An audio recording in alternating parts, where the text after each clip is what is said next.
Mes axes d'amélioration. Vous pleurez encore quand vous coupez des oignons? Non.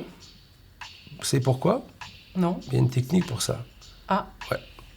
Vous les faites faire à quelqu'un d'autre. ça s'appelle de la délégation. C'est ça, je délègue. Comme Donc- ça, je ne pleure plus. Bonjour, installez-vous. Bonjour. Bienvenue, c'est un gros CV que vous m'amenez là. Hein. Oui. J'ai un gros CV, ouais. Joli. Il est assez complet. Je prends le CV normal que j'ai. Oui. Vous êtes monsieur... Pas facile à prononcer. Je vous écoute. Etchebest? Voilà, c'est ça. Ah, Etchebest. Etche ou Etche? Etchebest. Ok. Etche, c'est le diminutif. Etche. Mes copains m'appelaient comme ça, Etche. Je veux pas tenter le Etche, hein. On va attendre un peu. Voilà. Ça sonne basque? Oui, très. Ça sonne très basque. Effectivement, oui. C'est important Oui. l'appartenance territoriale? Oui, oui, oui. Je peux pas vous proposer un poste aux Caraïbes ou dans le nord de la France? Je suis bien dans ma région. J'aime le sud-ouest. Est-ce que vous êtes rodé à l'entretien d'embauche? Ça vous met plutôt dans quelle humeur, état? Ça va? Ça va. Non, ça va. Il n'y a pas de problème. Non, Ok. C'est pour moi ceci ou pas? Je sais pas, vous voulez maintenant ou après l'entretien? Parce que si je suis pas pris, j'ai pas l'intérêt de vous le donner. Ah, donc c'est un pot de vin. Non, mais c'est C'est après, ça. justement, je vous le donne pas maintenant. C'est pas un pot de vin. Si ça avait été un pot de vin, je vous l'aurais donné maintenant. Ça fait partie de votre CV quand même. J'ai jeté un petit coup d'œil quand Si même. vous voulez, bien sûr, avec plaisir. Alors, qu'est-ce qu'on a là? Moi, je vais pas avoir le temps de le découvrir tout de suite. Non, je vous laisse... Donc, vous cuisiner bien accompagné avec ma méthode Mentor. Mentor. Ouais. Et là, je vois un uniforme. Oui, c'est un uniforme, bien sûr. C'est important? Très, parce que ça fait partie de la fonction, on va dire, comme pourrait l'être, je sais pas moi, la tenue d'un chirurgien ou d'un maçon, d'un ébéniste, d'un peintre. Voilà, c'est une espèce de, pas de reconnaissance, mais d'identification. Ouais, Une par preuve rapport à d'excellence? un métier. L'excellence, oui, pourquoi pas, oui. L'excellence, elle vient peut-être par rapport au col que je peux avoir. Là, effectivement, on est plus dans l'excellence. Ouais. Racontez-moi. Bah, c'est le col bleu, blanc, rouge du titre de meilleur ouvrier de France. Là, effectivement, c'est un petit plus sur l'habit, mais que tout le monde n'a pas. Vous l'avez eu quand? Je l'ai eu en 2000. Quand j'ai eu ce titre, j'ai mis un peu de temps avant de porter cette veste, parce que je me sentais pas à la hauteur. Vous l'acceptez pas? Alors, l'uniforme, c'est une chose. Après, le titre, c'en est une autre. En fait, pour moi, c'était une grosse responsabilité quand même, et presque un devoir. Je crois que quand on est meilleur ouvrier de France, c'est un devoir. On a un devoir de transmission, on a un devoir d'exigence, on a un devoir d'excellence aussi. Voilà, j'ai mis un peu le temps à le digérer aussi et à me sentir à l'aise avec ça et surtout à la hauteur de ce titre. Cuisiner bien accompagné avec ma méthode Mentor. Pourquoi ce titre? Dans Mentor, il faut entendre plutôt accompagnement, transmission.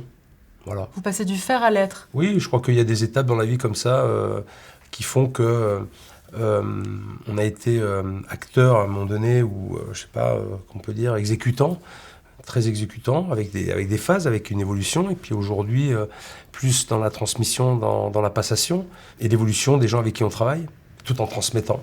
Qu'est-ce qui se trouve dans ce bouquin? Des recettes faciles, pas chères du quotidien. Voilà, tout simplement. Des recettes accessibles. Au plus grand nombre, à ceux qui savent cuisiner, mais aussi à ceux qui ne savent pas cuisiner. C'est le but en fait de ce livre. C'était pas faire un livre de cuisine pour qu'il reste sur une étagère, mais au contraire pour qu'on puisse s'en servir au quotidien, pour qu'on puisse le transmettre aussi. Je voulais pas faire un livre comme ça, juste pour me faire plaisir et faire des recettes de haute volée que personne n'aurait été capable de faire après. Un livre, c'est un type de génération. Comment vous parlez à la nouvelle génération, la Gen Z, comme on dit? Avec mes mots. J'essaie de m'adapter, c'est pas facile pour moi parce que c'est pas de ma génération, mais j'essaie de faire au mieux. C'est-à-dire, vous êtes présent sur les réseaux sociaux, Instagram, ça Oui. vous dit quelque chose? Oui, Instagram, oui, quand même. Instagram, ça me parle. Facebook aussi, c'est ça, non? Facebook, oui, ça me parle un petit peu, oui. Ça va. Petite communauté? Oui. Petite communauté, oui. 100 personnes? Non, je crois qu'il y a un peu plus d'1 million, il me semble. Un peu plus d'1 million de personnes qui me suivent. C'est pas mal. Je pense pour un cuisinier, c'est pas mal.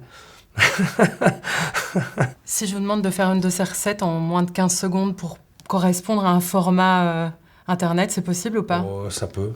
Si vous J'y vais me lancez un défi, je suis prêt à le relever. J'aime ça. On y va? Ouais. Ouais, vous prenez un poireau, vous le mettez au four avec un peu d'huile d'olive, vous le laissez cuire 20 minutes, vous faites une petite vinaigrette à base de vinaigre de xérès, un peu de sel, un peu de poivre, un peu de moutarde de Meaux, de l'huile d'olive. Vous sortez votre poireau, vous l'ouvrez par le milieu et vous versez votre vinaigrette dessus. Vous pouvez rajouter un petit peu de ciboulettes ciselées et vous régalez avec ça. Et je peux ajouter, wow. vous faites un œuf dur, vous le hachez, vous mettez en plus l'œuf dur. Voilà. Ok. Pour un vinaigrette classique, quoi. Il est dans mon livre en plus. Simple. Je vous cache pas qu'on travaille un peu dans le speed ici. Mm. Le stress, vous le gérez comment? Je le gère au quotidien, je crois. Le stress, la pression, je vis avec, mais ça ne me perturbe pas plus que ça. Ça me rend pas malade. Ça me fait avancer certainement. Mais ça vous arrive jamais d'être débordé? Oh si, bien sûr, un peu débordé, mais justement, c'est être débordé et trouver des solutions, c'est faire preuve de résilience aussi, trouver des solutions pour arriver à ses fins sans avoir subi la pression ou alors la charge de travail. Si je vous propose de reprendre les 3 restaurants d'un groupe hôtelier 5 étoiles, mais sous les ordres d'un propriétaire, jeune, sans expérience dans la restauration, est-ce que je prends un risque? Là maintenant Je sais pas. Je sais pas, pourquoi pas, après tout. Non, moi je suis pas fermé à une collaboration à partir du moment où elle se fait de manière intelligente, avec des échanges constructifs. Vous savez, aujourd'hui, je travaille et j'ai la chance de travailler avec beaucoup de jeunes qui m'apportent aussi de très bonnes choses. Moi, j'ai de l'expérience, mais je suis ouvert à toutes les nouveautés, bien au contraire. Mais comment vous gérez du coup l'apport de vos collaborateurs? Ces feedbacks stratégiques qui viennent plutôt du bas? Non, mais je fais vraiment participer les gens qui travaillent avec moi pour les impliquer dans le projet, pour les fidéliser aussi. Je pense que c'est une marque de confiance que je peux avoir envers eux. C'est quelque chose qu'ils apprécient. Et puis, une fois de plus, aujourd'hui, je pense que les projets ils doivent se construire ensemble, avec l'équipe. J'attache beaucoup d'importance à l'équipe. Et avancer comme ça, quoi. Je pense que c'est une belle satisfaction pour les gens qui travaillent avec vous, d'être à la fois un moteur qu'on suit, mais aussi d'avoir justement des choses qui viennent à côté, qui permettent de faire évoluer le projet, de l'améliorer aussi, et puis d'avancer. Mais la vision personnelle, elle préexiste tout de même? Oui, il y a une idée forcément de départ, avec des bases, des fondations, mais voilà, il faut aussi... je suis convaincu de ça, de la nouveauté et de la fraîcheur. Je ne suis pas un perdreau de l'année, hein, vous savez, mais j'ai encore plein de choses à apprendre et à découvrir. C'est quoi vos axes d'amélioration en cuisine? Mes axes d'amélioration Vous pleurez encore quand vous coupez des oignons? Non, vous savez pourquoi? Non. Il y a une technique pour ça. Ah. Ouais. Vous les faites faire à quelqu'un d'autre. Ça s'appelle de la délégation. C'est ça, je délègue. Comme Donc, ça, je ne pleure plus. C'est malin, non? C'est pas mal. Tout dépend de comment c'est fait. Ça dépend de vos valeurs managériales, je dirais. Ah ben, je montre avant comment il faut faire, mais après je fais faire. Je montre toujours. Je montre toujours l'exemple. C'est important pour moi pour avoir du crédit et de la légitimité dans les directives et les ordres qu'on peut donner, c'est d'être capable de le faire et de le faire avant. Donc les 3 qualités, 3 défauts? Persévérance, ténacité, courage. Les défauts, je pense que ça vient beaucoup de mes qualités. C'est-à-dire, va falloir être un tout petit peu plus précis. Si je parle de travail, peut-être trop. Si je parle de ténacité, peut-être un peu trop. Peut-être un peu trop excessif aussi. On va toujours aller trop loin. Voilà. Ce que je dis, ça peut avoir des qualités, mais ça peut se transformer en défaut aussi. Pour les autres ou pour vous? Peut-être pour les autres. Chez nous, la santé mentale est assez primordiale au sein de nos collaborateurs. Les 5 semaines de congé par an sont très importantes. Mm-hmm. C'est suffisant? C'est trop, selon vous? Moi, je prends. Si vous me donnez 5, je les prends. Ouais. Sans problème.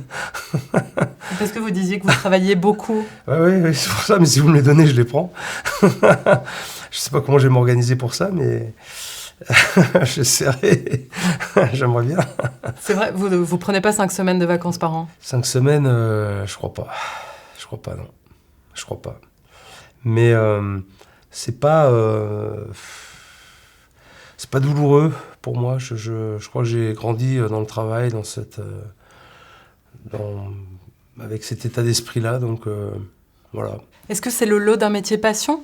Le lot d'un métier passion, ouais, certainement, en tout cas un métier qui prend du temps, mais je crois que en s'organisant peut-être mieux, je dois avouer que je ne suis pas le meilleur là-dessus. Et parce que je vois que vous avez un restaurant, le 4e mur, au Grand Opéra de Bordeaux. J'en ai 2 même. 2, Ouais. au même endroit. Alors, j'ai 2 entités au même endroit, à savoir la brasserie du 4e mur et la table d'hôte, qui est une table étoilée. Une étoile sur Google? Non, une étoile au guide Michelin. Ah. Et, Ça change le travail, ça. Ah ben ça change le travail, bien sûr. Comment? Ça change le travail, c'est vrai, de passer d'une brasserie à une table étoilée. C'est plus d'exigence, plus de recherche, plus on va dire, de régularité aussi, si on veut parler vraiment des étoiles, mais aussi, avant tout, je pense, de se faire plaisir aussi. Il ne faut pas que ce soit une contrainte, l'étoile. C'est un objectif qu'on peut se fixer, que je me suis fixé, mais je ne m'en rends pas malade non plus. Ces ambitions peuvent être liées à un besoin de reconnaissance ou finalement un plaisir au challenge, c'est plus, je pense, un plaisir au challenge. J'ai jamais, et quand j'ai commencé ma carrière, j'ai eu cette vision, en tout cas peut-être ce rêve d'avoir un jour une étoile Michelin. C'est pas comme ça que j'ai vu les choses. Bien au contraire, j'ai évolué dans ma carrière par étapes. Voilà, en travaillant toujours plus et en essayant d'être meilleur. Mais c'est très personnel. Et qu'à un moment donné, quand je me sentais peut-être prêt, je me suis dit, tiens, je vais y aller. Je vais y aller, pourquoi pas aller chercher une étoile. Voilà, c'est venu comme ça. Mais je n'avais pas d'objectif précis quand j'ai commencé ce métier, ni à être meilleur ouvrier de France, ni à avoir des étoiles au guide Michelin. Est-ce que l'idée peut vous venir d'avoir d'autres établissements? Ou est-ce que ça vous demanderait justement de vous départir entre 2 endroits et d'avoir une présence qui est un peu divisée? J'ai un 2e établissement à Bordeaux qui s'appelle Maison Nouvelle, restaurant gastronomique étoilé aussi également, que j'arrive à gérer finalement, mais que j'arrive à gérer aussi avec des équipes solides, parce que je ne peux pas être sur les 2 entités en même temps. Ça se passe plutôt bien parce que c'est déjà dans la même ville, donc c'est quand même plus facile. Puis ils sont à peine à 10 minutes d'écart, donc ça va. Ça représente combien de temps en amplitude horaire par semaine? J'en sais rien, je me lève à 7h le matin, 6h30, 7h, je me couche à 11h minuit à peu près. Je fais pas la sieste l'après-midi. Et vous arrivez à placer des hobbies? J'essaye, dans la semaine, du sport en l'occurrence. J'ai vu rugby. Rugby, c'est un sport que j'ai pratiqué pendant plus de 15 ans. Amateur? Quand j'étais plus jeune. Alors à l'époque, le rugby était amateur, mais j'ai joué en première division à Bègles. En 86-87 et j'ai joué en 2e division quand je suis venu travailler à Paris en 89-90 au CASG à l'époque, avant que ça devienne Stade Français. Est-ce que vous faites des activités sans désir de réussite ou de gravir un certain niveau? Non, je crois qu'il y a toujours un objectif de vouloir faire mieux et de progresser. Ce qui va m'intéresser par la suite, puisque je vois que vous êtes un bon candidat, c'est ma capacité à vous intégrer aux équipes. Et je ne vous cache pas que votre réputation vous a précédé. On m'a dit, Anne-Sophie, fais attention parce que c'est un sanguin. Mais là, je vous trouve très doux. Mais ma question, c'est d'où vient ce personnage, finalement, de chef, avec une certaine gouaille? Mais le personnage avec la gouaille, il est venu forcément d'une émission que vous avez peut-être pu voir, mais c'est pas un rôle que je joue de toute façon, parce que la condition, c'était que je ne joue pas un rôle. Mais c'est la situation qui m'a mené à être comme ça. Après, c'est pas mon quotidien non plus, mais du tout. Je suis pas comme ça. C'est important d'avoir une grande voix ou une grosse voix en cuisine, quand même? C'est important d'avoir une grosse voix, mais c'est important de ne pas avoir à s'en servir tout le temps. Parce qu'à un moment donné, si vous l'utilisez tout le temps, la grosse voix, elle porte plus. Elle fait pas son effet quand vous en avez besoin. Donc c'est pour ça que je l'utilise très très rarement. Très très rarement. Mais si je dois effectivement hausser le ton, c'est la situation qui m'a amené à ça. À réagir et surtout, le plus important, à faire réagir. Mais parce que qu'est-ce qui vous nourrit dans ces missions télévisuelles? Ce qui me nourrit vraiment, et ce pourquoi je l'ai fait, c'était d'aider les gens. C'est ça qui m'intéressait. C'est pas faire de la télé en fait. Au-delà de ça, parce qu'en vrai, je voulais pas au début. Ça m'intéressait pas. Je voulais pas le faire. Après, c'est quand j'ai compris un petit peu, je me suis dit, bon, pourquoi pas, et si c'est pour faire du bien, on y va. Alors c'est vrai que ça peut paraître paradoxal finalement, parce que je crie beaucoup, mais en fait, comme je dis, je crie beaucoup, c'est pour une pour un résultat précis, c'est d'aider et de faire prendre conscience aux gens qui ne vont pas dans la bonne direction et de leur faire ouvrir les yeux. Vous y êtes depuis combien de saisons? Ça fait 12 ans. Ouais, plus de 12 ans. Ouais, 12 ans. Donc c'est improbable. Je pensais pas. Mais alors, c'est pas du tout prévu comme ça, quoi. De toute façon, ça s'arrêtera un jour, hein. Mais ça me dérange pas. Mais cette casquette de prescripteur, elle peut être à double tranchant aussi? Parce que quelque part, vous êtes expert, juge. Juge, oui, et puis accompagnant et formateur. On le voit dans d'autres émissions où j'accompagne des jeunes apprentis. Et je pense que c'était bien aussi de faire ça, parce que ça montrait une autre facette de ma personnalité, de mes capacités à faire autre chose et surtout à transmettre mon métier, à former. Et puis encore une autre émission qui fait partie aussi de ce que j'ai fait, à savoir les concours et donc l'excellence. Donc je rentre dans ces cases qui font peut-être un ensemble et un personnage. Qu'est-ce qui vous reste de votre propre formation que vous avez gardée tout au long de votre carrière? La valeur, très importante. La valeur, c'est facile, elle arrive très tôt dans le cocon familial. Hein, la valeur travail, respect, j'ai grandi avec ça. Et je m'en suis jamais détaché. Et c'est ce que j'essaie aussi aujourd'hui d'inculquer à mon fils. Voilà. Être visible en télé, ça vous met aussi dans une posture où vous devez d'être irréprochable. Ah, c'est clair. C'est clair. On me pardonne rien. Mais rien du tout.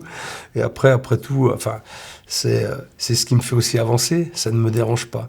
Je suis pas sensible ou affecté par les critiques.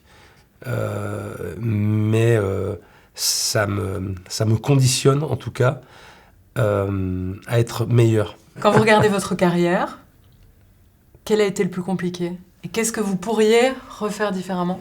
Le plus compliqué, est-ce que je peux dire compliqué? Moi je dirais presque le plus excitant. Peut-être parce que compliqué, parce que difficile. Ça a été certainement mon dernier restaurant Maison Nouvelle. Parce que ça demandait beaucoup d'exigences, beaucoup de réflexion, beaucoup de décisions aussi à prendre. Et finalement, à l'arrivée, quand le projet a été abouti et que j'ai ouvert la porte au premier client, je me suis dit, c'est exactement ce que je voulais. Et ça, c'est rare. Et c'est pas facile d'aller au bout de l'idée, de savoir ce que ça va donner après coup. Mais c'était exactement ça. Je suis pas sûre de comprendre quelle était la complexité exactement. De faire en sorte que les gens viennent passer un moment chez moi et se sentent bien. Je parle pas de manger, oui, je parle pas de ça, je parle de passer un moment, une expérience. Parce qu'au-delà de bien faire à manger, il faut conditionner les gens à leur faire passer un bon moment. Parce qu'on peut très bien manger et se faire chier dans un restaurant. Et là, forcément, l'expérience, elle est mitigée. Alors que si, en plus d'avoir bien mangé, vous passez un super moment et vous faites vivre aux gens une belle expérience, bah c'est gagné. Et à la fin, quand on vous dit on était bien chez vous, ça va. Et ça se joue à quel secret? Une prise en charge, je pense, des gens, et une expérience unique. Ça peut paraître un peu prétentieux, mais différente en tout cas, très différente. Voilà, de faire venir les gens dans un lieu qui vous ressemble parfaitement, ou parce qu'aujourd'hui les gens ils aiment un peu ça, c'est rentrer un peu dans votre intimité, un peu, en montrer un petit peu, mais pas trop non plus. Mais justement leur donner l'impression qu'ils viennent chez moi, dans ma maison. Il y a des étapes, on passe d'un endroit à un autre, du salon, l'apéritif, on passe dans la cuisine dire bonjour au chef. Salon de bibliothèque, salle à manger, voilà, c'est tout un environnement qui fait qu'à la fin, voilà, les gens ils ont passé un moment, ils ont passé du temps, ils n'ont pas vu le temps passer. Et à la fin ils disent on était bien chez vous. Et c'est une expérience immersive, ouais, un escape game. Complètement. Ouais. On rend les choses plus faciles quand même, mais c'est presque immersif, ouais.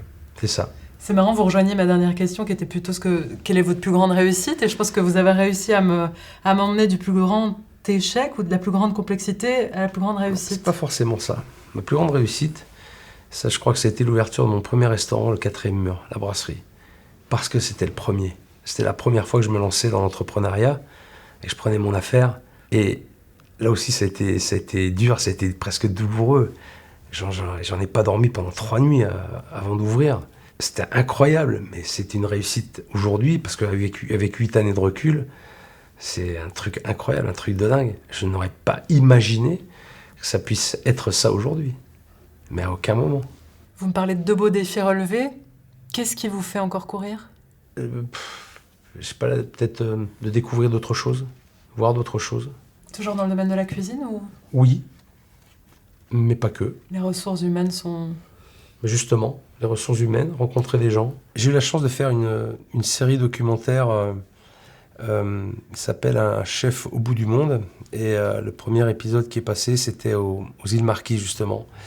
Et c'est un moyen pour moi de découvrir autre chose, de découvrir d'autres cultures, d'autres gens, une autre façon de cuisiner aussi. Et c'est quelque chose qui m'a profondément marqué, vraiment. Prochaine destination ? La Louisiane, donc très différent, mais hyper intéressant aussi. Culturellement, c'était incroyable, incroyable. Truc de dingue. Je me dis que j'ai une chance incroyable de faire ça. Donc dans 10 ans, on vous retrouve aux Marquises ? Peut-être pas, mais c'est pas impossible que j'y retourne pas. Si vous devez faire un bond dans le temps comme ça, dans 10 ans, vous vous voyez où ? Ah ça, on m'a déjà posé la question plusieurs fois. Je suis incapable de vous le dire. Incapable. Je sais pas. Et c'est comme ma carrière professionnelle, j'ai construit au fur et à mesure, en avançant. Donc dans 5 ans, je sais pas où je serai encore. Donc encore moins dans 10. Mais je pense que je ferai quelque chose. Quoi, je sais pas. Je termine notre entretien par quelques questions un peu plus rapides. Ça, c'est vraiment plus pour tester votre vivacité d'esprit. On y va ? Quel aliment ou quelle épice êtes-vous au travail et pourquoi ? De la crème. Pourquoi ? Parce que je suis une crème. Quel est votre plat préféré et pourquoi ? L'île flottante. Parce que c'est régressif, parce que c'est un peu une Madeleine de Proust, et ça, c'est un dessert que j'aime faire et que les gens adorent. Si vous deviez choisir une chanson qui résumerait votre éthique professionnelle, ce serait ? Welcome to the Jungle, des Guns N' Roses. C'est pour nous faire plaisir, ça. Pas du tout. Frotte-manche. Parce que c'est vrai, bienvenue dans la jungle. Moi, j'ai tout ce qu'il me faut de mon côté. Vous avez des questions peut-être avant qu'on se quitte ? Oui. Est-ce que je suis pris ? Alors ça, je peux pas vous répondre tout de suite parce que je vous cache pas qu'on a pas mal de candidats. Très bien. Mais vous aurez de nos nouvelles, bien sûr. Bon, merci beaucoup, je compte sur vous alors. Merci d'être venu. Avec plaisir. Je vous laisse au revoir. Appeler le prochain. Il n'y en a pas. Non plus, j'étais le dernier. Vous avez confiance, hein.